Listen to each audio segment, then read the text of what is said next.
చేసి చూపిస్తాను ఎలా అనేసి. ఓకే, ఒక 2-3 పోస్ట్ చేస్తాను.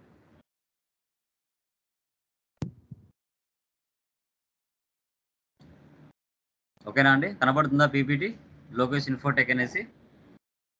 లేదండి. టాలీ అండ్ లోకేష్ శాఖలు ఇది కనపడుతుంది, లోగో కనపడుతుంది.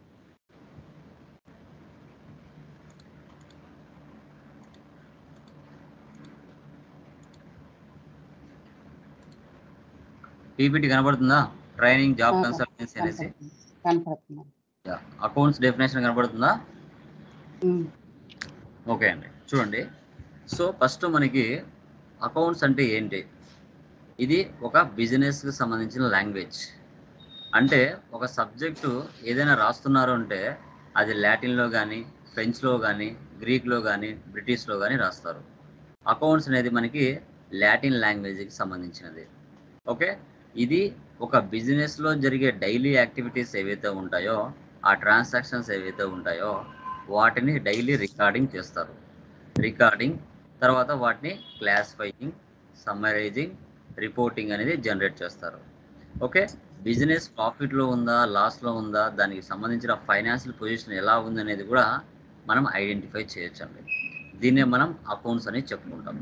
అంటే మన బిజినెస్లో పర్చేజ్ జరుగుతుందా, సేల్ జరుగుతుందా, ఎక్స్పెన్స్ జరుగుతుందా, ఇన్కమ్ జరుగుతుందా అనేది డైలీ రికార్డింగ్ చేసుకోవాలి. సో తర్వాత వాటన్నిటిని సపరేట్గా క్లాసిఫైయింగ్ చేయాలి.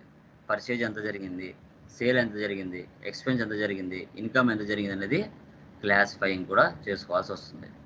టోటల్గా end of the day financial year అంతా అయిపోయిన తర్వాత బిజినెస్ ప్రాఫిట్లో ఉందా, లాస్లో ఉందా అనేది కూడా మనం ఐడెంటిఫై చేయొచ్చు. దీన్నే మనం అకౌంట్స్ డెఫినేషన్గా మనం చెప్పుకోవడం జరుగుతుంది. ఓకే, తర్వాత మనకి అకౌంట్స్ని కనిపెట్టిన పర్సన్ ఎవరు అంటే ఫాదర్ ఆఫ్ అకౌంటింగ్ లుకా ప్యాసియోలి. ఈయన 1494లో డెబిట్ క్రెడిట్ సిస్టాన్ని ఇంట్రడ్యూస్ చేశాడు. సో ఇంతకుముందు మనకి సింగిల్ ఎంట్రీ మోడ్ అనేది మాత్రమే ఉండేది. ఈయన డబుల్ ఎంట్రీ మోడ్ని ఇంట్రడ్యూస్ చేశాడు. సింగిల్ ఎంట్రీ మోడ్ అంటే ఏంటంటే, ఇప్పుడు మన బిజినెస్ ఏదైనా ఒక వస్తువు పర్చేజ్ చేసింది అనుకోండి, పర్చేజ్ చేసింది మాత్రమే రాసుకునేవాళ్ళు. మన బిజినెస్ నుంచి డబ్బులు పోయింది రాసుకునే వాళ్ళు కాదు. అలా రాయకపోవడం వల్ల బిజినెస్లో అకౌంట్స్ కరెక్ట్గా వచ్చేది కాదు. సో తర్వాత ఈయన ఏం చేశాడంటే డెబిట్ క్రెడిట్ సిస్టాన్ని ఇంట్రడ్యూస్ చేశాడు. అంటే ఒక వస్తువు మనం పర్చేజ్ చేస్తున్నామంటే, ఇప్పుడు కంప్యూటర్ 50,000 పెట్టి పర్చేజ్ చేస్తాం. కంప్యూటర్ మనకు వస్తుందంటే 50,000 గల అమౌంట్ మన బిజినెస్ నుంచి బయటకు పోతుంది.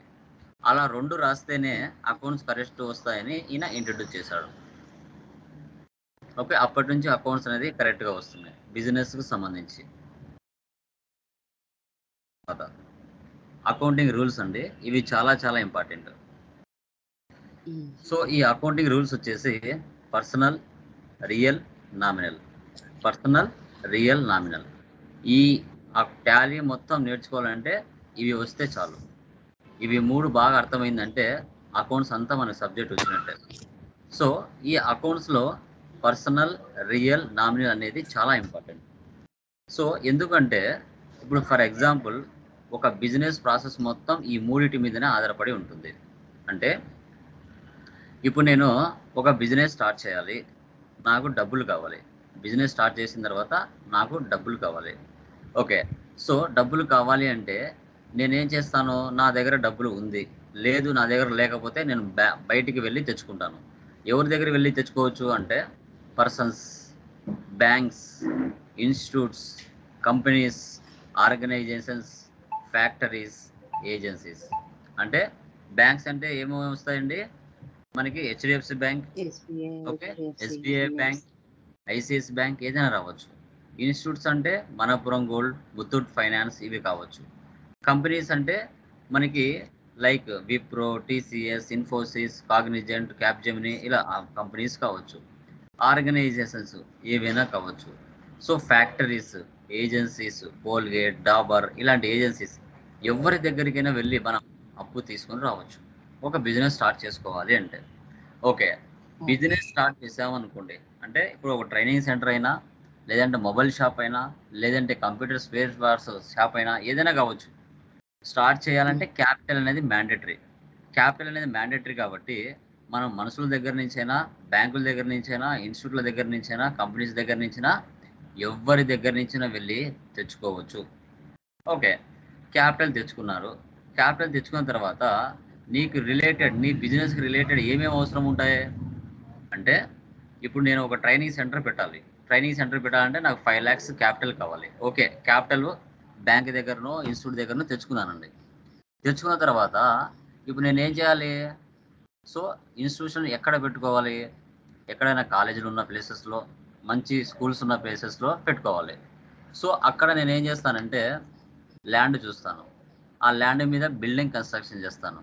ఆ బిల్డింగ్లో నాకు ఫర్నిచర్ కావాలి, టేబుల్స్ కావాలి, తర్వాత కంప్యూటర్లు కావాలి, ఓకే, తర్వాత ఏసీ కావాలి, చైర్స్ కావాలి, ఫ్యాన్స్ కావాలి, ప్రొజెక్టర్ కావాలి. ఇవన్నీ ఏంటి? అసెట్లు. నా బిజినెస్ పర్పస్ కోసం కొనే అసెట్లు. ఓకే. ఆ అసెట్స్ అన్ని ఎక్కడ ఉంటాయి సార్ అంటే రియల్ అకౌంట్లో ఉంటాయి. దీంట్లో క్యాష్, పర్చేజెస్, సేల్స్ ఇవన్నీ కూడా వస్తాయి. అంటే రియల్ అకౌంట్లో ఫిక్స్డ్ అసెట్స్, కరెంట్ అసెట్స్ రెండు కలిపి రియల్ అకౌంట్లో ఉంటాయి. ఆ ఫిక్స్డ్ అసెట్స్, కరెంట్ అసెట్స్ ఏంటి సార్ అనేది నెక్స్ట్ స్లైడ్లో మనం చెప్తాం. ఓకే. ఇక్కడ ఏంటంటే రియల్ అకౌంట్ కింద cash, buildings, machinery, land, shares, purchases, sales ఉన్నాయి. ఓకే. తర్వాత నెక్స్ట్ వచ్చేసి మనకి అంటే క్యాపిటల్ తెచ్చిన తర్వాత మన ట్రైనింగ్ సెంటర్ కావాల్సిన అసెట్లు ఏవైతే అవసరం అవుతాయో అవన్నీ కూడా మనము పర్చేజ్ చేసుకొని తెచ్చుకుంటాం. తెచ్చుకున్న తర్వాత ఆ అసెట్లన్నింటినీ ఉపయోగించుకుంటాం. మన బిజినెస్ కోసం ఉపయోగించుకుంటాం. ఓకే. ఉపయోగించుకున్న తర్వాత నెల నెల నా బిజినెస్లో కొన్ని ఎక్స్పెన్సెస్ జరుగుతాయి. ట్రైనింగ్ సెంటర్ అన్నాక ఇన్కమ్స్ కూడా వస్తాయి. ఆ ఎక్స్పెన్సెస్, ఇన్కమ్స్ అని ఎక్కడ ఉంటాయంటే నామినల్ అకౌంట్లో ఉంటాయి. నామినల్ అకౌంట్స్లో కూడా ఉంటాయి. అంటే ఇదే అండి బిజినెస్ స్ట్రక్చర్ అంటే. ఈ 3 అర్థమయ్యాయి అంటే పర్సనల్, రియల్, నామినల్, ఆడికి అకౌంట్ సబ్జెక్ట్ అర్థమైందని అర్థం. అంటే ఫస్ట్ క్యాపిటల్ కావాలంటే పర్సనల్ అకౌంట్. క్యాపిటల్ తెచ్చిన తర్వాత మన బిజినెస్ కావాల్సిన అసెట్లన్నీ రియల్ అకౌంట్లో ఉంటాయి. తర్వాత మంత్లీ జరిగే ఎక్స్పెన్సెస్ కానీ, ఇన్కమ్స్ అన్నీ కానీ నామినల్ అకౌంట్లో ఉంటాయి. అంటే ఏంటి? నెల నెల రెంట్ కట్టాలి, ఎలక్ట్రిసిటీ బిల్ పే చేయాలి, టెలిఫోన్ ఛార్జెస్ ఉంటాయి, ఎంప్లాయీస్కి శాలరీస్ ఇవ్వాలి. ఇవన్నీ నెల నెల కంటిన్యూగా జరుగుతాయి. వీటన్నిటిని ఎక్స్పెన్సెస్ అంటాం. తర్వాత ట్రైనింగ్ సెంటర్ అన్నాక ఇన్కమ్స్ ఏమొస్తాయి మనకి? For example training fee received, material fee received, exam fee received, books fee received, అలా రకరకాల పేర్లు ఉంటాయి. బేస్డ్ ఆన్ నీ యొక్క నేచర్ ఆఫ్ బిజినెస్ బట్టి అక్కడ పదాలు మారుతాయి అంతే. ఓకే. అదే హాస్పిటల్ అనుకోండి, ఆపరేషన్ ఫీజు అంటారు, ల్యాబ్ ఫీజు అంటారు, మెడిసిన్ ఫీజు అంటారు, అక్కడ ఆ పదాలు వేరు. అదే ట్రైనింగ్ సెంటర్లో మెటీరియల్ ఫీజు అంటారు, ఎగ్జామ్ ఫీజు అంటారు, కోర్స్ ఫీజు అంటారు, ఇక్కడ ఈ పదాలు వేరు. అంటే పదాలు ఇన్కమ్ అంతా ఇన్కమే, కానీ పదాలు మారుతాయి అంతే. బట్ ఎక్స్పెన్సెస్ మాత్రం అన్ని చోట్ల అట్లాగే ఉంటాయి. అది నువ్వు హాస్పిటల్లో పనిచేసినా రెంటే, ట్రైనింగ్ సెంటర్లో పనిచేసినా రెంటే, హాస్పిటల్లో పనిచేసిన శాలరీసే, ట్రైనింగ్ సెంటర్లో పనిచేసిన శాలరీసే. ఆ పదాలు మారవు. Electricity bill, salaries, telephone bill ఇవన్నీ అన్ని చోట్ల ఒకే ఉంటాయి. కొత్తగా ఏం మారవు ఎక్స్పెన్సెస్, కానీ ఇన్కమ్స్ పదాలు మారుతాయి. ఓకే. ఇదే అకౌంటింగ్ రూల్స్ అని మనం చెప్పుకుంటామండి. Personal, real, nominal. ఇది అర్థమైందంటే మనకి అకౌంట్స్లో పూర్తిగా సబ్జెక్ట్ వచ్చినట్టే అనమాట. ఓకే. డన్. వీటికి సంబంధించిన రూల్స్ ఏమున్నాయి? Personal, real, nominal. So personal అంటే debit the receiver, credit the giver. Real అంటే debit comes in, credit goes out. Nominal అంటే debit expenses and losses, credit incomes and profits. ఇవి అలాగే గుర్తుపెట్టుకోవాలి. ఇవి యాజ్ ఇట్ ఈస్గా మనం గుర్తుపెట్టుకోవాల్సి వస్తుంది. ఓకే. దెన్ తర్వాత అసెట్స్. అసెట్స్ అంటే ఏంటి చూడండి.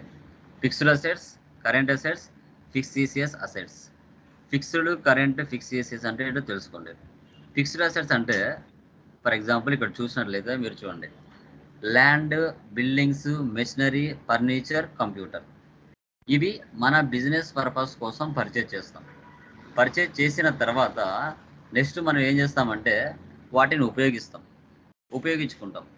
ఈ ఫిక్స్డ్ అసెట్స్ ఏవైతే ఉన్నాయో ఈ అసెట్స్ వల్ల మన బిజినెస్ 1 సంవత్సరం పైనే వీటి వల్ల యూజ్ పొందినట్లయితే వీటిని ఫిక్స్డ్ అసెట్స్ అంటాం. ఈ ఫిక్స్డ్ అసెట్స్ మీద ఇయర్ మనకి ఏం జరుగుతుందంటే ఫిక్స్డ్ అసెట్స్ మీద ఇయర్ మనం డిప్రిసియేషన్ ఇస్తాం. ఓకే, ఇప్పుడు ఏదైనా మొబైల్ కానీ కార్ కానీ కొన్నారు, ఇమీడియట్గా దాన్ని అమ్మరుగా, మినిమం 1 సంవత్సరం లేదా 2-3 సంవత్సరాలు ఉపయోగించుకుంటారుగా, వాటిని ఫిక్స్డ్ అసెట్స్. కరెంట్ అసెట్స్ అంటే ఏంటి? 6 months లోపల రొటేషన్ జరుగుతూ ఉంటాయి, వీటిని కరెంట్ అసెట్స్ అంటాం. అంటే ఏంటి? ఇప్పుడు లిక్విడ్ క్యాష్ బిజినెస్లో ఎవరు పెట్టుకోరండి. సో బిజినెస్ పేరు మీద కరెంట్ అకౌంట్ ఓపెన్ చేసుకుంటాం బ్యాంక్స్లో. ఓపెన్ చేసుకుని ఆ డబ్బులు తీసుకుని వెళ్ళి బ్యాంకులో డిపాజిట్ చేసుకుంటాం. ఇప్పుడు కస్టమర్స్ ఉన్నారు, ఆ కస్టమర్స్ మనకు రెగ్యులర్గా కొత్త కొత్తలు వస్తూనే ఉంటారు. ఓకే, 6 months లోపలే వాళ్ళ రొటేషన్ జరుగుతూ ఉంటుంది. తర్వాత బ్యాంక్స్లో డిపాజిట్ చేసుకోవడం, విత్డ్రా చేసుకోవడం. బిల్స్ రిసీవబుల్స్, ఇప్పుడు కస్టమర్స్కి మీరు సేల్ చేశారు, వాళ్ళు మనకు డబ్బులు ఇవ్వాలి. సో బిల్స్ రిసీవబుల్, వాళ్ళు మనకి ఎంత డబ్బులు ఇవ్వాలి అనేది మనము రాసుకోవచ్చు. తర్వాత షేర్స్, మార్కెట్లో షేర్లు అమ్ముతాం. ఇప్పుడు నేను బెంగళూరులో ఒక బ్రాంచ్ ఓపెన్ చేయాలి, నాకు డబ్బులు లేదు, నేనేం చేస్తాను? మార్కెట్లో నా కంపెనీ తరఫున షేర్లు అమ్ముతాను. షేర్లు అమ్మినప్పుడు మార్కెట్లో చాలా మంది దగ్గర డబ్బులు ఉంటుంది, వాళ్ళందరూ ఏం చేస్తారు? నా కంపెనీలో ఇన్వెస్ట్మెంట్ చేస్తారు. ఆ డబ్బులతో నేను బెంగళూరులో ఇంకో బ్రాంచ్ ఓపెన్ చేసుకుంటాను. సో అలా షేర్స్ అని చెప్పుకుంటాం. తర్వాత వీటన్నిటిని కరెంట్ అసెట్స్ అంటాం, ఇవి రొటేషన్ జరుగుతూ ఉంటాయి. Next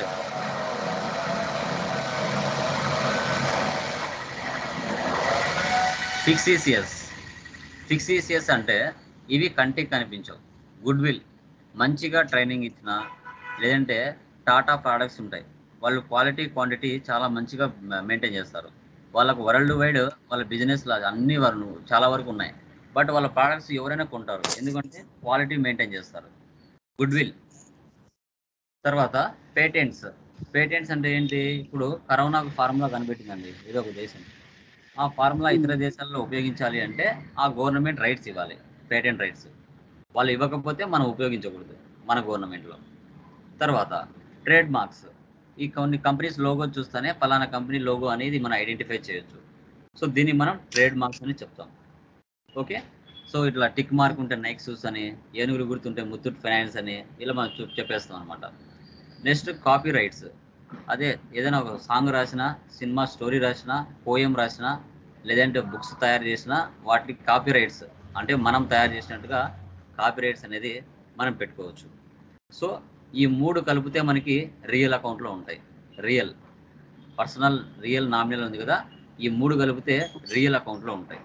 okay, done.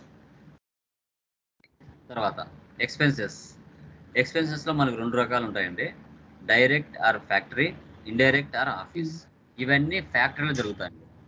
ఇప్పుడు ఒక ఫ్యాక్టరీలో కూలీలకు పనిచేసే వాళ్ళు ఉంటారు, శాలరీస్కి పనిచేసే వాళ్ళు కూడా ఉంటారు. ఓకే, శాలరీస్ పనిచేసే వాళ్ళు కూడా 100% ఉంటారు. Okay, so done. తర్వాత ఫ్యాక్టరీ రెంట్, ఓల్ కాకపోతే ఫ్యాక్టరీ రెంట్ కూడా పే చేయాలి. తర్వాత ఫ్యాక్టరీలో మెషినరీస్ పనిచేయాలంటే పవర్ ఉండాలి, ఫ్యూయల్ ఉండాలి. తర్వాత ఆ ప్రోడక్ట్ తయారైన తర్వాత ఒక ప్రోడక్ట్ ఒక ప్లేస్ నుంచి మరొక ప్లేస్లోకి వెళ్ళాలి అంటే పవర్ ఉండాలి, ఫ్యూయల్ ఉండాలి. సో తర్వాత ఒక ప్లేస్ నుంచి ఇంకో ప్లేస్లోకి నీకు స్టాక్ ఆర్ గూడ్స్ వెళ్ళాలి అంటే క్యారేజ్ ఇన్వర్స్. సో అదనమాట. తర్వాత వేరే దేశాలకి ఎక్స్పోర్ట్ చేయాలన్నా, ఇంపోర్ట్ చేయాలన్నా కూడా మనము వీటన్నిటికి ఏ వచ్చినా కూడా మనం డైరెక్ట్ ఎక్స్పెన్సెస్ కింద మనం తీసుకోవడం జరుగుతుంది, డైరెక్ట్ ఎక్స్పెన్సెస్ కింద. తర్వాత ఇండైరెక్ట్ ఎక్స్పెన్సెస్, ఇవన్నీ ఫ్యాక్టరీలో జరుగుతాయండి.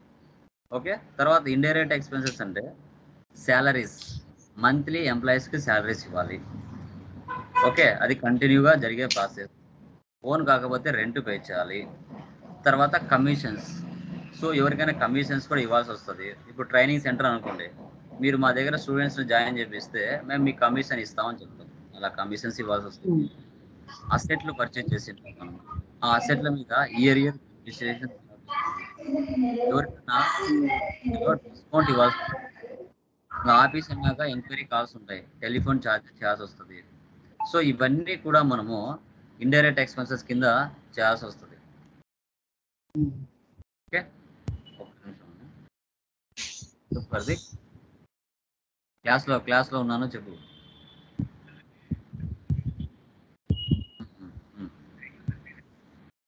క్లాస్ అయిన తర్వాత మాట్లాడతాను. Okay, half an hour.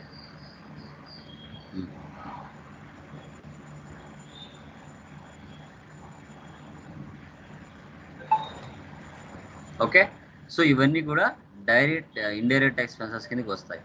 ఇవి రెండు కలిపితే ఎక్కడ ఉంటాయంటే నామినల్ అకౌంట్లో ఉంటాయి. నామినల్, పర్సనల్, రియల్, నామినల్ అన్నాం కదా, ఈ రెండు ఎక్స్పెన్సెస్ వచ్చేసి మనకి నామినల్ అకౌంట్లో ఉంటాయి. నామినల్. తర్వాత ఇన్కమ్స్ అండి. ఇన్కమ్స్ రెండు రకాలు, indirect incomes, direct incomes. So indirect incomes అన్ని ఆఫీసులో జరుగుతాయి, డైరెక్ట్ ఇన్కమ్స్ అన్ని ఫ్యాక్టరీలో జరుగుతాయి. ఓకే, ఇప్పుడు ఇంట్రెస్ట్ రిసీవ్డ్ అన్నాం. ఇప్పుడు ఇంట్రెస్ట్ రిసీవ్డ్ అంటే మీ పక్కింటి వాళ్ళకు 10,000 1 lakh డబ్బులు ఇచ్చారండి, ఊరికనే ఇస్తారా? ఇవ్వరుగా. దాని మీద ఇంట్రెస్ట్ కోసమే ఇస్తాము. సో అది ఇంట్రెస్ట్ రిసీవ్డ్ అంటాం. ఇదే పదాలు ఇంట్రెస్ట్ రిసీవ్డ్ ఉంటుంది, ఇంట్రెస్ట్ పెయిడ్ కూడా ఉంటుంది. ఇంట్రెస్ట్ పెయిడ్ అంటే ఇండైరెక్ట్ ఎక్స్పెన్స్, ఇంట్రెస్ట్ రిసీవ్డ్ అంటే ఇండైరెక్ట్ ఇన్కమ్. తర్వాత మన హోమ్లో ఎవరైనా బాడీగా ఉన్నారు, వాళ్ళు మనకు బాడీకి ఇస్తున్నారు, వాళ్ళకు రెంట్ పెయిడ్ అవుతుంది, మనకు రెంట్ రిసీవ్డ్ అవుతుంది. ఇది కూడా మనకి ఇన్కమే. తర్వాత కమిషన్. ఇప్పుడు ఎక్కడైనా మీరు ఏవైనా చేసి ఉంటారు, లేదంటే స్కూల్లో కానీ కాలేజీలో కానీ 10 మంది స్టూడెంట్స్ జాయిన్ చేయించుంటారు, మీకు కమిషన్స్ ఇస్తారు, అది కమిషన్ రిసీవ్డ్. తర్వాత మీ బిజినెస్ కాకుండా వేరే వాళ్ళ బిజినెస్లో ఇన్వెస్ట్మెంట్ చేశారు. సో ఇన్వెస్ట్మెంట్ ఒక 50,000 చేశారనుకోండి, ఆ 50,000 మీద ఇంట్రెస్ట్ మీకు ఒక 10,000 ఎక్స్ట్రా వచ్చింది, 60,000 వచ్చింది అంటే దాన్ని ఇంట్రెస్ట్ ఆన్ ఇన్వెస్ట్మెంట్ అంటారు. తర్వాత interest on drawings. Okay, so drawings అంటే ఏంటంటే మన బిజినెస్ స్టార్ట్ చేయడానికి మన ఓనరే బిజినెస్కి డబ్బులు ఇస్తే క్యాపిటల్, ఓనరే బిజినెస్ నుంచి పర్సనల్ యూజ్ కోసం తీసుకుంటే డ్రాయింగ్స్ అంటాం. ఓకే, సో ఇప్పుడు ఓనర్ బిజినెస్ నుంచి పర్సనల్ యూజ్ కోసం ఒక 10,000 20,000 తీసుకున్నాడు, అది 3 నెలల తర్వాత మళ్ళీ ఓనరు బిజినెస్కి అదే అమౌంట్ ఇస్తే ఒప్పుకుంటుందా? ఒప్పుకోదు. ఆ 30,000 కాస్త 5,000 ఇంట్రెస్ట్ యాడ్ చేసి ఇవ్వాలి, 25,000. దాన్ని ఇంట్రెస్ట్ ఆన్ డ్రాయింగ్స్ అంటాం. అది మళ్ళీ చెప్తాను క్లియర్గా. తర్వాత డిస్కౌంట్ రిసీవ్డ్, మనకి ఏదైనా కొన్నప్పుడు డిస్కౌంట్ ఇస్తారు, అట్లా డిస్కౌంట్ రిసీవ్డ్ అంటాం. ఇలాంటి పదాలు ఏం వచ్చినా ఇవి ఇండైరెక్ట్ ఇన్కమ్ కిందకి వస్తాయి. Factory direct, fire insurance claim received. మీరు బైక్ కొనినా ఏదైనా బిజినెస్ పెట్టినా ఇన్సూరెన్స్ అనేది కంపల్సరీగా పెట్టుకుంటారు, ఎందుకంటే రేపు ఏదైనా ఫైర్స్ అలాంటివి ఏమైనా జరిగినా మీకు అంతో ఇంతో డబ్బులు రావడానికి ఛాన్సెస్ ఉంటుంది. తర్వాత ఫ్లైట్ ఛార్జెస్ అన్నా, ట్రావెలింగ్ ట్రాన్స్పోర్ట్ ఛార్జెస్ అన్నా, ఫ్లైట్ ఛార్జెస్ అన్నా ఒకటే. ఓకే, తర్వాత delivery charges, transportation charges, professional charges, consultancy charges, maintenance services, ఇలా ఇవన్నీ ఇన్కమ్సే. ఈ పదాలు ఏ వచ్చినా కూడా మనం డైరెక్ట్ ఇన్కమ్ కింద తీసుకోవాలి, డైరెక్ట్ ఇన్కమ్. ఇవి రెండు కలిపితే మనము నామినల్ అకౌంట్లో షో చేస్తాయి, నామినల్ అకౌంట్. ఎందుకంటే అక్కడ ఎక్స్పెన్సెస్ ఇన్కమ్స్ అన్నాను కదా, అవి రెండు కూడా దానికి వస్తాయి, అక్కడ వస్తాయి. బిజినెస్లో 3 రకాల ట్రాన్సాక్షన్లు జరుగుతాయండి. ఒకటి first cash transaction, credit transaction, non cash transactions.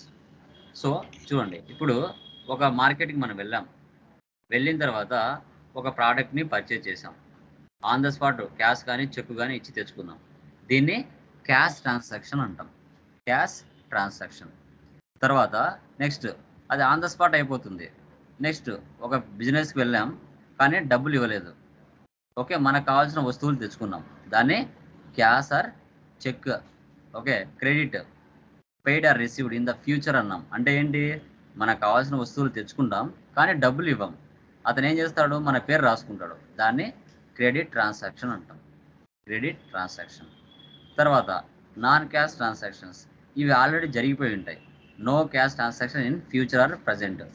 Depreciation, purchase return, sales return. ఇక్కడ ఏంటంటే ఇక్కడ డబ్బులు ఇవ్వడం కానీ తీసుకోవడం కానీ జరగదు. మనం పర్చేజ్ చేసాము కొన్ని వస్తువులు, దాంట్లో కొన్ని డ్యామేజ్ వచ్చినాయి, మనం ఏం చేస్తాం, మళ్ళీ వాళ్ళకు పర్చేజ్ రిటర్న్ చేస్తాం. తర్వాత కస్టమర్కి సేల్ చేసాం, దాంట్లో ఏవో డ్యామేజ్ వచ్చినాయి, ఆ కస్టమర్ మనకి ఏం చేశాడు, రిటర్న్ చేశాడు, సేల్స్ రిటర్న్. సో తర్వాత మనం అసెట్లు కొన్నాం, కంప్యూటరు, ల్యాండ్, తర్వాత బిల్డింగ్, మెషినరీ, ఇవన్నీ, వాటి మీద ఇయర్ డిప్రిసియేషన్ తీయాలి, ఇది డిప్రిసియేషన్ అంటాం. వీటిలో డబ్బులు ఇవ్వడం కానీ తీసుకోవడం కానీ జరగదు. సో దీన్ని మనం నాన్ క్యాష్ ఐటమ్ ఇస్తాం కదండి, ఇదండి ఏదైనా పర్చేస్ చేసాము, అది బాగోలేదు, రిటర్న్ ఇచ్చేసాము, సర్వీస్ వర్క్. ఇది మనకు ఇన్వెంటరీలోకి వస్తే పర్చేజ్ రిటర్న్కి డెబిట్ నోట్ అంటారు, సేల్స్ రిటర్న్కి క్రెడిట్ నోట్ అంటారు. ఓకేనా? ఇప్పుడు పేమెంట్కి అయితే ఒక రకంగా ఉంటుంది, ఇన్వెంటరీకి అయితే ఒక రకంగా ఉంటుంది. అవునవును. సర్వీస్ అండి, సర్వీస్కి ఇన్వెంటరీకి డిఫరెన్స్ అనమాట. సర్వీస్ వేరు, ఇన్వెంటరీ వేరు. సర్వీస్లో ప్రాఫిట్ ఎక్కువ రాదు. ఓకే, ఇన్వెంటరీలో ప్రాఫిట్ ఎక్కువ వస్తుంది. ఓకే, మనకి అకౌంట్స్ ప్రిపరేషన్ ఇలా ఉంటుంది. ఫస్ట్ ట్రాన్సాక్షన్స్, తర్వాత జర్నల్ ఎంట్రీస్, జర్నల్ నుంచి లెడ్జర్స్ని డివైడ్ చేస్తాం, లెడ్జర్ నుంచి ట్రయల్ బ్యాలెన్స్ నుంచి ట్రేడింగ్ అకౌంట్, ట్రేడింగ్ నుంచి ప్రాఫిట్ అండ్ లాస్ నుంచి బ్యాలెన్స్ షీట్, ఫైనాన్షియల్ స్టేట్మెంట్స్ అంటాం వాటిని. ఓకే, ఇది అకౌంట్స్ ప్రిపరేషన్ అంటాం. ఓకే, ఇప్పుడు మీరు ఏవైతే చూసింటారో వాటికి మీరు డెబిట్ క్రెడిట్ ఐడెంటిఫై చేయాలి. డెబిట్ ఏదవుతుంది, క్రెడిట్ ఏమవుతుందో చెప్పాలి. ఇప్పుడు చూడండి, ఫస్ట్ అన్నమాట జస్ట్ క్యాపిటల్ అని ఉందండి. క్యాపిటల్ అని ఉంది అంటే పక్కన ఏం లేదు అంటే మనం క్యాష్ అని ఊహించుకోవాలి. ఓకే, ఇప్పుడు క్యాపిటల్ అనేది పర్సనలా, రియలా, నామినలా ఏదో తెలియదు, చెప్పండి. క్యాపిటల్ అనేది మనకు మెయిన్ పర్సన్ ఇస్తున్నారు కదా, ఏమొస్తుంది క్యాపిటల్ అనేది ఎన్ని కాదు. ఫస్ట్ ఏంటంటే క్యాపిటల్ అంటే ఏ అకౌంట్ కి వస్తుంది, పర్సనలా, రియలా, నామినలా? పర్సనల్. క్యాష్ అంటే క్యాష్ అంటే రియల్ కిందకి వస్తుంది. పర్సనల్ రూల్ ఏంటి, క్యాష్ రూల్ ఏంటి, రియల్ రూల్ ఏంటి? పర్సనల్ ఏమో డెబిట్ ఏమో రిసీవర్, క్రెడిట్ ఏమో గివర్, రియల్ ఏమో డెబిట్ ఏమో కమ్స్ ఇన్, క్రెడిట్ ఏమో గోస్ అవుట్. ఓకే, దీంట్లో డెబిట్ ఏమవుతుంది, క్రెడిట్ ఏమవుతుంది? క్యాపిటల్ ఏమవుతుంది, క్యాష్ ఏమవుతుంది? రిసీవర్ అవుతుంది, క్యాపిటల్ ఇదేమో గీవర్ అవుతుంది, సారీ గీవర్ అవుతుంది, ఇదేమో కమ్స్ ఇన్ వస్తుంది. అంటే ఓనరే బిజినెస్ కు డబ్బులు ఇస్తున్నాడు, ఓనర్ పేరుకు బదులు క్యాపిటల్ అని రాసుకుంటాం. ఓనర్ పేరుకు బదులు క్యాపిటల్ అని మనీ రాయడం జరుగుతుంది. సో ఓనరు డబ్బులు ఇస్తున్నాడు అంటే గివర్. ఇక్కడ రియల్ రూల్ పరంగా డెబిట్ కమ్స్ ఇన్, ఇక్కడ వస్తుంది అంటే అక్కడ బిజినెస్ లకి డబ్బులు వస్తుంది అని అర్థం, కమ్స్ ఇన్. దీనికి క్యాపిటల్ అంటాం. ఓకే, సో తర్వాత ఓకే, ఒక బిజినెస్ స్టార్ట్ చేశారండి, బాగుంది. స్టార్ట్ చేసిన తర్వాత ఆ బిజినెస్ కావాల్సిన స్టాక్ ఆర్ గూడ్స్ మనకు కావాలి అంటే మనం ఏం చేయాలి? మార్కెట్లో ఉన్న ఎన్ నెంబర్ ఆఫ్ సప్లయర్స్ నుంచి మనకు కావాల్సిన stock or goods or raw material ఏదైతే ఉంటుందో అది ఎన్ నెంబర్ ఆఫ్ సప్లయర్స్ దగ్గర నుంచి మనం పర్చేజ్ చేయడం జరుగుతుంది. ఓకే, నాట్ ఓన్లీ కళ్యాణ్ కాదు, ఇంకా చాలా మంది ఉండొచ్చు, ప్రియా, రమేష్, కావ్య, ధనుష్, ఎవరైనా ఉండొచ్చు. ఎవరి దగ్గర నుంచైనా మనం బిజినెస్ వెళ్ళి పర్చేజ్ చేయొచ్చు. ఓకే, సో పర్చేజ్ అనేది ఏం అకౌంట్ మనకి, పర్సనలా, రియలా, నామినలా? రియల్. కళ్యాణ్ అనేది పర్సనల్. రియల్ రూల్ ఏముంది? రియల్ ఏమో మనం పర్చేస్ చేస్తున్నాం కాబట్టి రూల్ చెప్పండి, జస్ట్ రూల్ మనకు వస్తుంది. ఫస్ట్ రూల్ చెప్పండి. డెబిట్ ఏమో కమ్స్ ఇన్, క్రెడిట్ ఏమో గోస్ అవుట్. ఓకే, పర్సనల్ ఏమో డెబిట్ ఏమో రిసీవర్, క్రెడిట్ ఏమో గివర్. ఓకే, ఇప్పుడు మన బిజినెస్ కళ్యాణ్ నుంచి పర్చేజ్ చేస్తుంది, ఫ్రమ్ అతని నుండి. సో పర్చేజ్ అనేది ఏమవుతుంది, కళ్యాణ్ అనేది ఏమవుతుంది, ఎవరు గివరు, ఎవరు కమ్స్ ఇన్ అవుతుంది, కళ్యాణ్ ట్రేడర్స్ ఏమో గివర్స్ అవుతుంది. సో కళ్యాణ్ అనేవాడు గివర్, అతను ఇస్తున్నాడు. మన బిజినెస్ లోకి డబ్బులు వస్తుందంటే కమ్స్ ఇన్.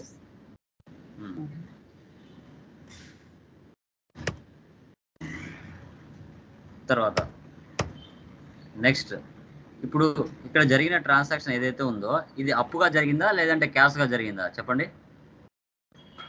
పర్చేస్ చేసాము, అప్పుగా జరిగిందా అనేది ఎలా తెలుస్తుంది? పర్చేస్ చేసాం అంతే, కొన్నాము. ఇది అప్పు ఆర్ క్రెడిట్ ఆర్ క్యాష్ చెప్పండి. ఎలా తెలుస్తుంది క్రెడిట్ ఆర్ క్యాష్? చెప్పండి, మీరే మీ అందాజు చెప్పండి. పర్చేస్ చేసాము, డబ్బులు ఇచ్చే కొంటాం కదా. అక్కడ క్యాష్ అని కానీ చెక్ అని కానీ ఎక్కడైనా మెన్షన్ చేశానా? లేదు. మెన్షన్ చేయలేదంటే అర్థం ఏంటి? క్రెడిట్ అయితే అప్పు. క్రెడిట్ అంటే క్యాష్ ఆర్ చెక్ అనేది పర్టికులర్ గా మెన్షన్ చేస్తారు. ఓకే, మెన్షన్ చేస్తారు. చేయలేదు అంటే అప్పుకు జరిగిందని అర్థం. ఓకే, పేరు పక్కన ఆన్ క్రెడిట్ అని ఉన్నా లేకపోయినా పేరు వచ్చింది అంటే అది క్రెడిట్. ఒకవేళ పేరు వచ్చి లాస్ట్ లో క్యాష్ ఆర్ చెక్ అని వచ్చినా అది క్యాష్ ఆర్ చెక్ అని అర్థం. ఓకేనా? ఇప్పుడు మనం పర్చేజ్ చేసిన తర్వాత ఏం చేయాలి? మళ్ళీ మనము కళ్యాణాలకు డబ్బులు పే చేయాలి. ఓకేనా? చూడండి, cash pay to Kalyan. Cash ఏం అకౌంట్ అవుతుంది? పర్సనల్ రియల్ కళ్యాణ్ ఏమవుతుంది? పర్సనల్ అవుతుంది. రియల్ ఏమో credit, debit comes in, credit goes out. Personal ఏమో డెబిట్ రిసీవర్, క్రెడిట్ గివర్. దీంట్లో డెబిట్ ఏది, క్రెడిట్ ఏది? క్యాష్ పోతుంది కాబట్టి గోస్ అవుట్ క్రెడిట్ రియల్ లో. సో పర్సనల్ ఏమో రిసీవర్. సూపర్. ఓకే, ఇప్పుడు క్యాపిటల్ పెట్టాం, బిజినెస్ స్టార్ట్ చేసాం, పర్చేజ్ చేస్తున్నాం. Okay, done. ఇప్పుడు మనం ఏం చేస్తున్నాం అంటే మార్కెట్లో సేల్ చేస్తాం. మార్కెట్లో సేల్ చేస్తాం. ఏవైతే ప్రోడక్ట్స్ ఉన్నాయో ఆ ప్రోడక్ట్స్ని ప్రాఫిట్ యాడ్ చేసుకుని మార్కెట్లో కస్టమర్లకి సేల్ చేస్తాం. ఇక్కడ సేల్స్ టు జానకి ట్రేడర్స్ అన్నాం, సేల్స్ టు జానకి ట్రేడర్స్ అని చెప్పుకున్నాం. Okay, done. ఇక్కడ చూడండి, సేల్స్ అనేది ఏం అకౌంట్? రియల్. ఇది personal. Janaki traders personal. Real rule ఏముంది? రియల్ డెబిట్ ఏమో కమ్స్ ఇన్, క్రెడిట్ ఏమో గోస్ అవుట్.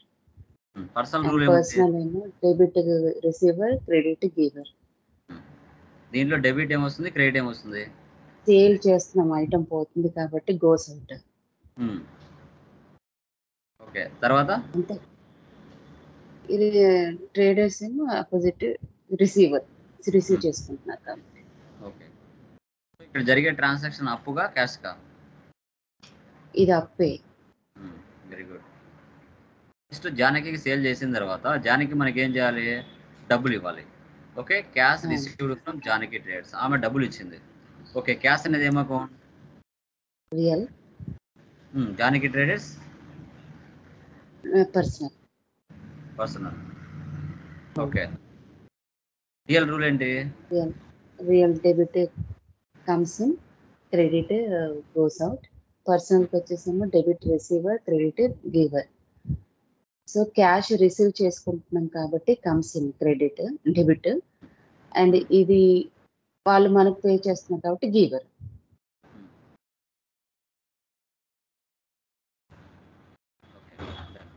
తర్వాత నెక్స్ట్ ఏంటి? ఇంకా మనము ఒక బిజినెస్ స్టార్ట్ చేసిన తర్వాత కంపల్సరీగా బిజినెస్ మీద కరెంట్ అకౌంట్ ఒకటి ఉండాలి, బిజినెస్ పేరు మీద. సో కరెంట్ అకౌంట్ ఒకటి ఓపెన్ చేసుకున్న తర్వాత లిక్విడ్ క్యాష్ బ్యాంకులో పెట్టుకోకుండా మనం ఏం చేస్తామంటే ఆ అమౌంట్ తీసుకుని వెళ్ళి బ్యాంకులో అవసరం లేనప్పుడు పోయి డిపాజిట్ చేస్తాం. ఇక్కడ క్యాష్ అన్నారు. క్యాష్ అనేది ఏం అకౌంట్? రియల్. బ్యాంక్ ఇది కూడా ఇది పర్సనల్. రియల్ రూల్ ఏంటి? Debit comes in, credit goes out. And personal వచ్చేసి డెబిట్ ఏమో రిసీవర్, క్రెడిట్ ఏమో గివర్. సో ఇందులో క్యాష్ మనం జమ చేస్తున్నాం, వెళ్ళిపోతున్నాయి కాబట్టి గోస్ అవుట్. అది రిసీవ్ చేసుకుంటుంది కాబట్టి debit receiver. Bank receiver.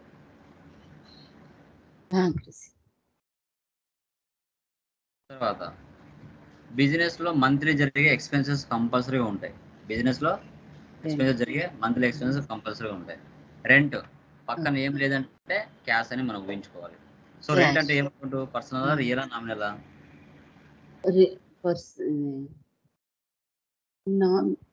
Rent కదా, నామినల్. ఓకే, క్యాష్ అనేది నెల పే. క్యాష్ అనేది రియల్. నామినల్ రూల్ ఏంటి? నామినల్ రూల్ వచ్చేసి debit expenses and loss, and credit ఏమో ఇన్కమ్స్ అండ్ ప్రాఫిట్. రియల్ ఏమో డెబిట్ ఏమో కమ్స్ ఇన్, క్రెడిట్ ఏమో గోస్ అవుట్. ఓకే, నెల మనం రెంట్ పే చేస్తున్నామంటే నామినల్ రూల్ పరంగా సో బిజినెస్ అది ఎక్స్పెన్సా, ఇన్కమా? ఎక్స్పెన్సెస్. ఎక్స్పెన్స్ అంటే రెంట్ డెబిటా, క్రెడిటా? డెబిట్. క్యాష్ అనేది మన బిజినెస్ నుంచి గోస్. ఎందుకంటే రెంట్ పే చేస్తున్నాంగా, రెంట్ పే చేస్తున్నామంటే డబ్బులు అనేది గోస్ అవుట్. ఇంకా ఈ ప్లేస్ లో ఏవైనా రావచ్చు. నీకు సాలరీస్ వచ్చినా, ఎలక్ట్రిసిటీ బిల్ వచ్చినా, టెలిఫోన్ ఛార్జెస్ వచ్చినా, డిప్రిసియేషన్ వచ్చినా, వేజెస్ వచ్చినా, క్యారేజ్ ఇన్వర్స్ వచ్చినా, ఫ్యూయల్, పవర్ అండ్ ఫ్యూయల్ ఏవైనా రానివ్వండి, ఏ వచ్చినా కూడా అన్నీ సేమ్ అవుతాయి. బిజినెస్కి జరిగే ఎక్స్పెన్సెస్ ఏమి వచ్చినా కూడా ఇలాగే ఉంటుంది.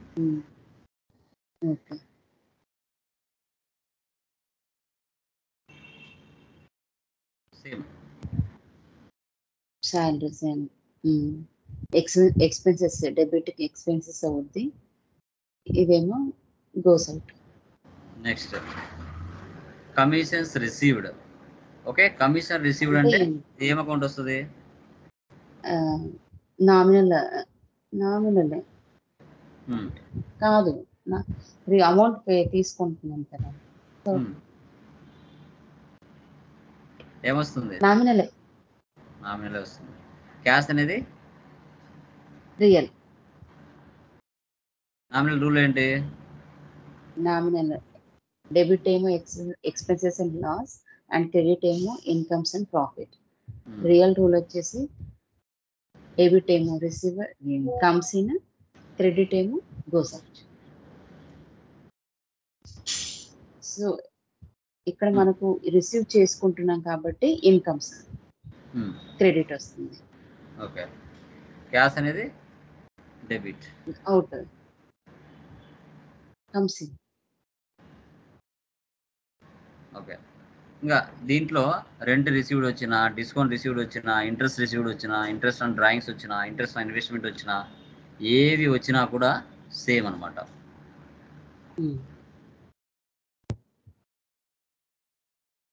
సేమ్ ఉంటుంది. డిస్కౌంట్ రిసీవ్డ్ ఎన్ని సేమ్. ఓకే, తర్వాత ఏం చేస్తామంటే అసెట్లు సమ్ టైమ్స్ పర్చేజ్ చేస్తాం, మనకు అవసరమైంది. కంప్యూటర్ అని ఉంది, పక్కన ఏమి లేదు అంటే క్యాష్కే పర్చేజ్ చేసినట్టుగా ఊహించుకోవాలి. క్యాష్కే పర్చేజ్ చేసినట్టుగా. కంప్యూటర్ అంటే ఏంటి? ఏం account? Personal, real, nominal? Fixed అంటే రియల్. క్యాష్ అనేది రియలే. రియల్ రూల్ ఏంటి?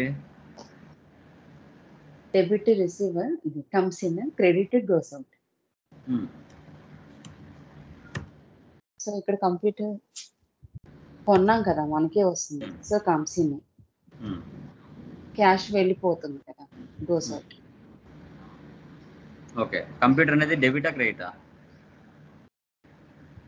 కంప్యూటర్ అనేది మనం కొన్నాక క్యాష్ ఇచ్చి కొన్నాం కాబట్టి డెబిట్.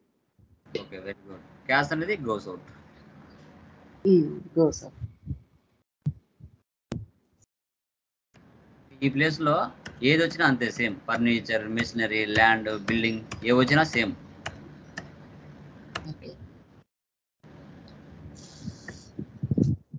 అప్పుడప్పుడు బయట మనం లోన్ తెచ్చుకుంటామండి, loan taken from LIC company. Okay, వాళ్ళు ఇస్తున్నారు కాబట్టి వాళ్ళు గివర్, మన business like comes in. Okay, ఇలా వస్తుంది. ఓకే, ఇలా మనం తీసుకున్నాము, లోన్ తీసుకున్నాం కాబట్టి వాళ్ళు ఇస్తున్నారు, మన బిజినెస్ లో కమ్స్ ఇన్. ఈ విధంగా మీరు 4 ప్రాబ్లమ్స్ కి ఇదే ప్యాటర్న్ లో మీరు చేయాలి. ఈ ఫస్ట్ 3 days బేసిక్ క్లాసెస్ ఏవైతే ఉన్నాయో ఇవి చాలా చాలా చాలా చాలా ఇంపార్టెంట్. ఇవి చాలా ఇంపార్టెంట్. ఓకే, సో ఈ 3 క్లాసెస్ బాగా అర్థం అవుతేనే ఫర్దర్ క్లాసెస్ మీకు ఈజీగా అండర్స్టాండ్ అవుతాయి. ఇప్పుడు 4 ప్రాబ్లమ్స్ ఇస్తాను, ఆ 4 ప్రాబ్లమ్స్ కి ఇదే ప్యాటర్న్ లో మీరు కనిపెట్టాలి. ఫర్ ఎగ్జాంపుల్ ఒక ప్రాబ్లం చూడండి.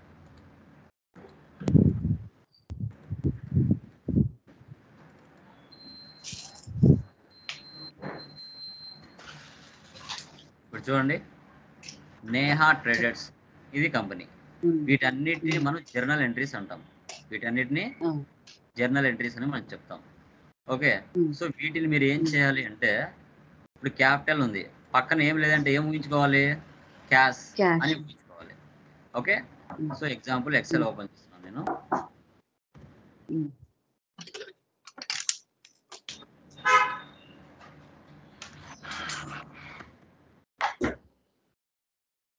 పక్కన ఏం లేదంటే ఏమనుకోవాలి? క్యాష్ అని అనుకోవాలి. క్యాపిటల్ అనేది పర్సనల్ అకౌంటే కదా, పర్సనల్. క్యాష్ అనేది రియల్ అకౌంట్. పర్సనల్ రూల్ ఏమిటి? Debit receiver credit giver. Credit giver. Next debit comes in, credit goes out. Okay, capital అంటే ఏంటి? ఓనర్ ఇస్తున్నాడు కాబట్టి ఇది క్రెడిట్ అవుతుంది, ఇది వచ్చేసి డెబిట్ అవుతుంది. ఇది ఫస్ట్ దానికి ఆన్సర్. సెకండ్ ఏముంది? పర్చేజ్ ఫ్రమ్ ప్రేమ్ కుమార్ ఉంది. ఓకే, సో ఇక్కడ పర్చేజ్ అనేది ఒక జిఎల్ అవుతుంది. ప్రేమ్ కుమార్ ఒక జిఎల్ అవుతుంది. పర్చేజ్ అనేది జిఎల్ అకౌంట్, ప్రేమ్ కుమార్ అనేది పర్సనల్ అకౌంట్. రియల్ రూల్ ఏంటి? Same. Debit comes in, credit goes out.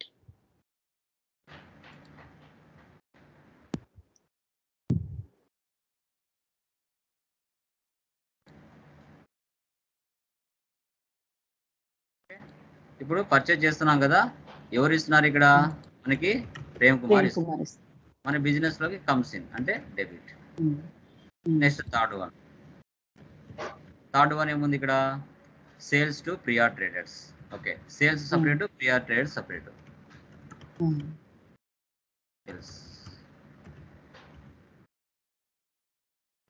Priya traders